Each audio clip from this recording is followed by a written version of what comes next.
Zapp English, Listening. Unit 3.5. Culture.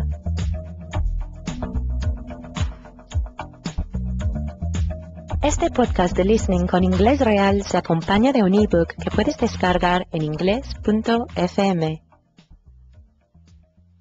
In this unit, you're going to practice your listening for general understanding and detail using the topic of culture. Let's go. Essential vocabulary. First, we need to check some words you'll need to understand the recordings. See if you can guess which words I'm describing. Okay, this one is 2 words. It's a noun, and it's what you sometimes experience when you go to a new country and everything is very different to things in your own country. You feel like this country is so different and strange. You have culture shock. Culture shock. The next word means when you wait in line for something. For example, if you go into a shop to buy something, maybe somebody's already waiting to buy, and so you stand behind them and wait until they've finished. The verb is to queue. To queue. The last word we need to check means unfriendly and a bit rude or bad-tempered.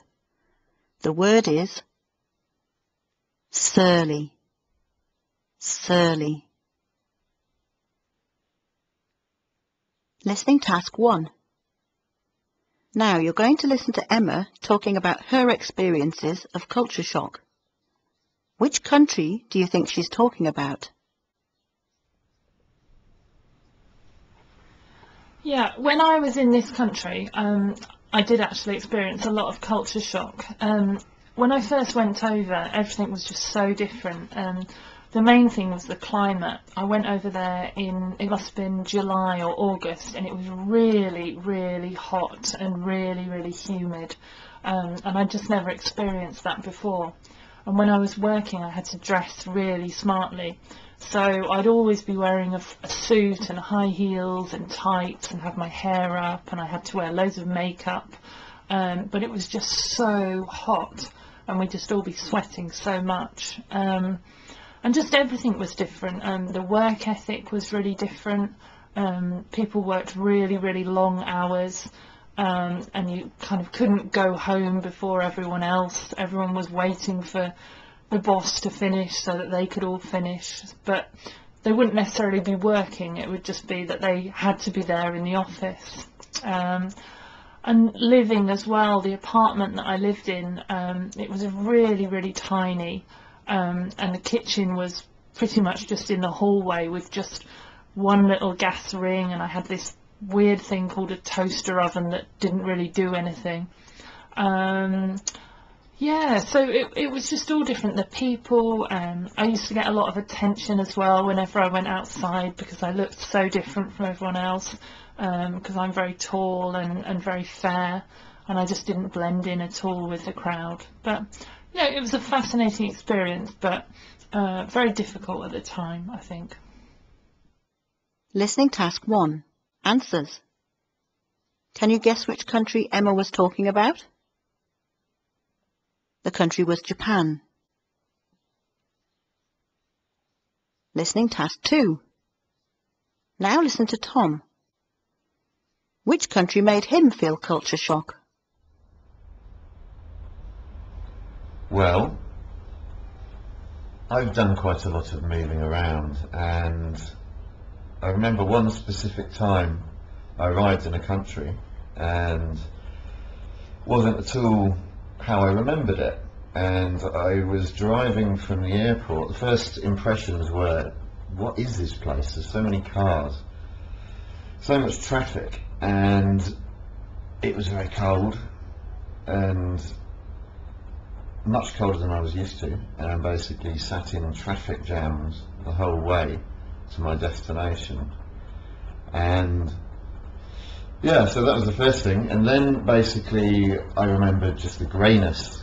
Everything was covered in grey, in this blanket of grey cloud, and it was drizzling. The weather was really, really dark and cold, And basically got home, and then the next thing I remember was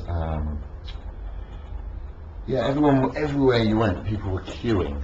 You know, there was this very ordered queuing reality where every time, you know, everyone was very polite and everyone was standing in line, and when you went out, people drank a lot in this place as well. And I went out with some friends, and they were just drinking lots and lots and lots of beer. Listening task 2. Answers. Did you guess which country Tom was telling you about? The country was the UK. That's a strange one because Tom is from the UK.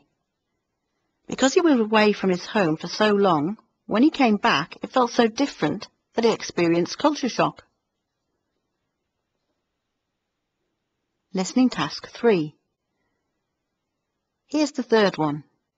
This time it's me. Which country am I talking about? Well, there were quite a few things about this country that I really struggled to get used to. I really enjoyed visiting this country, but some things were just so opposite. One thing about English people is that they love to queue, and in this country there was no such thing as a queue. In fact, there was just a huge fight. I mean, I saw old ladies pushing people out of the way to get on the train, and so it took me ages to get anywhere because I was no after you, and eventually I had to change my own behaviour because, you know, I couldn't get anywhere. So no queuing, that was one thing, and the other thing was the amount of people. I mean, there were so many people everywhere. You know, when you walk down the street, I would just think, God, where do all these people live? There were so many people. And perhaps the other thing that was the most difficult for me to adjust to was the fact that you had to be very careful about making anybody else look silly. So, for example, if you wanted to disagree with somebody, you had to do it in a very careful way, especially if the person that you wanted to disagree with was important or more important than you or older than you. So, for example, I remember having conversations with my boss, and he would suggest something, and I would think, well, that's a completely crazy idea. But I couldn't say, well, sorry, I don't really think that's a good idea. I'd have to go, oh, yes, well, that's a very good idea. But maybe, perhaps, something that would go well with your idea is, and then I would have to make my suggestion look like it was his suggestion. So there was this whole thing about saving face. And those three things were difficult initially. I felt very shocked about them, but I got used to them after time. Listening task 3. Answers. Did you know the country?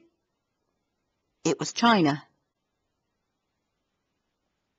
Listening task 4. Now you're going to listen to Amanda. Which country is she talking about? True or false? Amanda changed the way she dressed while she was in this country. Amanda saw someone steal some money from a German tourist. Before I went to this country, I was so excited about going. Lived up to my expectations, definitely. There were a few things that was already prompted that it was going to be completely different to what I was used to. And one was that we were told to remove any metal on our bodies, anything that could resemble jewellery, because it'd be quite unsafe to walk around with something sparkling on your body, so it was probably going to be ripped off of you. So there's a bit of a fear factor there about this particular city. I don't think it's maybe relevant for the whole of the country, So I found that I, reduced the way that I looked. I was very simply dressed the whole time. I was there to work. Temperature was awesome. That was good. And another thing that I found difficult was walking around and seeing people very, very comfortable with their own body. And I remember 4 or 5 o'clock in the morning, along the beach, everybody was out running or skating, swimming, playing volleyball. I'm talking 5, 6 o'clock in the morning, big body culture, beautiful people. And that was quite shocking for me too, because most of the time there is this cover yourself up.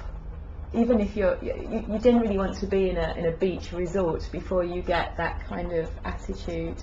But this was general, people walking around, the girls in these teeny bikinis and the guys on weights on the beach, and it was a shock, not a bad shock. I actually quite liked that because it was all very easy go. And then the same attitude about life, and people were very smiley, there was lots of music, dancing.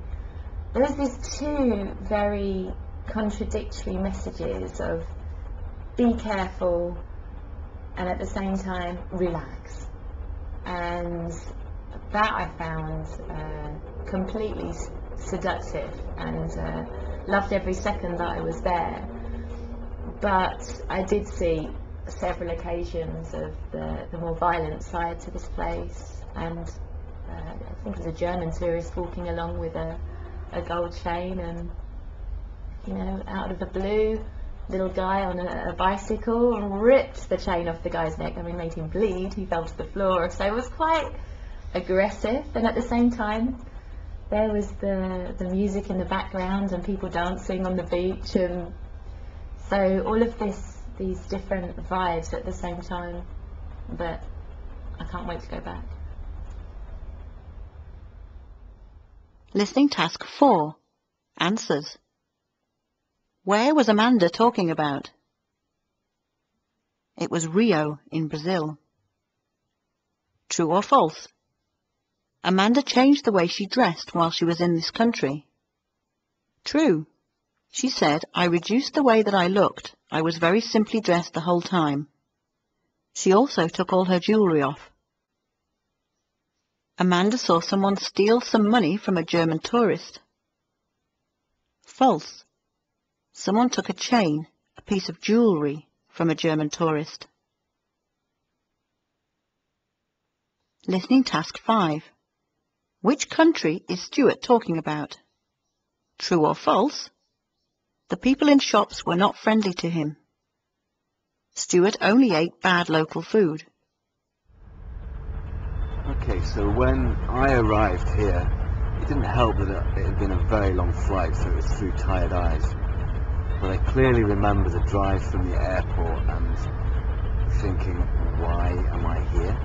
And it was so industrial and dry and just so different to where I'd been. And yeah, and then we got to the city, and well, we settled in. I was staying in a hotel, and yeah, we walked around, and yeah, it was all just very, very different. I remember the way people treated me in shops sometimes was like quite surly, whereas what I was used to is people trying to sell me their products, whereas I felt sometimes like I was causing a problem wanting to buy them, which is very strange. But the sun shone constantly throughout this, which keeps a smile on one's face. And then the following day, we went out, and I had some of the worst food I've ever had that was packaged as the local cuisine. But then later in the day, I had some of the best food I'd ever had, also packaged as the local cuisine. So I guess that's cities and restaurants for you. But no, that day finished with a stroll along the beach, which puts everything into perspective. And of course you can manage with slightly industrial areas and dry weather, but constant sunshine and the waves lapping on the shore. So, but it was an enormous difference from the lush forest I'd left behind. Listening task 5. Answers. Where was Stuart? Mexico City. Did you say true or false? The people in shops were not friendly to him. True. He said they were surly. Do you remember that word from the beginning of the lesson? Stuart only ate bad local food. False. He had some bad food first, and then he had some really good food. Listening task 6. Where is Eve talking about? Are these true or false? Eve could communicate easily because she'd studied Spanish at school. Eve didn't like rice and beans. Right when I graduated high school, I was about 18, was the first time I really lived abroad. And I went on a volunteer program to a country, and I lived in a pretty rural area in a very small town. And I think one of the biggest challenges for me when I first arrived was the language barrier. I had studied Spanish in high school, but it's one thing to study a language in a classroom, and it's another to move to a small town where everybody speaks Spanish and pretty much nobody speaks English, and try to communicate. And I was living with one other American girl, but besides her there weren't any other people in the town that spoke English, and we had a host family.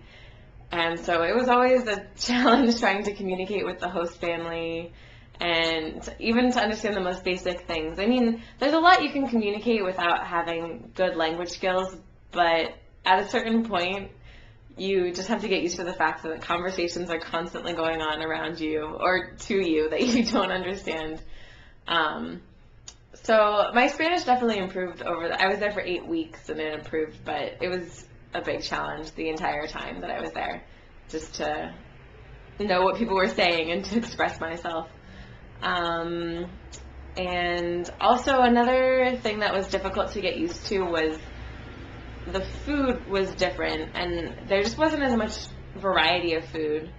In the United States, we're used to going to the supermarket. You can get, an endless amount of fruits and vegetables that normally come in any season, and there's so much variety in the U.S. when you go out to restaurants. And in this town, the main meal that we ate was rice and beans.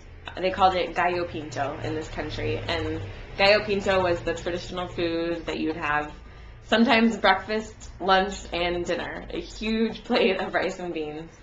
And I didn't mind it so much. I mean, it was a meal. It was nice to get fed, and rice and beans are fine, but I think I ate it so much during this particular summer that now I almost never eat rice and beans. Like, I think I exhausted the amount of rice and beans that I can eat. But overall, it was a good experience, and I learned a lot. Listening task 6. Answers. Where was Eve talking about? It was Nicaragua. True or false? Eve could communicate easily because she'd studied Spanish at school. False. She did study Spanish at school, but found her experience in Nicaragua different, and it was more difficult to communicate. Eve didn't like rice and beans. False. She liked them okay, but she ate a lot of them in that country, so now she doesn't eat them. Brilliant. Listening to those very natural recordings will have really helped your listening skills. Este podcast de Zapp English ha sido realizado por Ingles.fm. Gracias por escucharnos. Bye.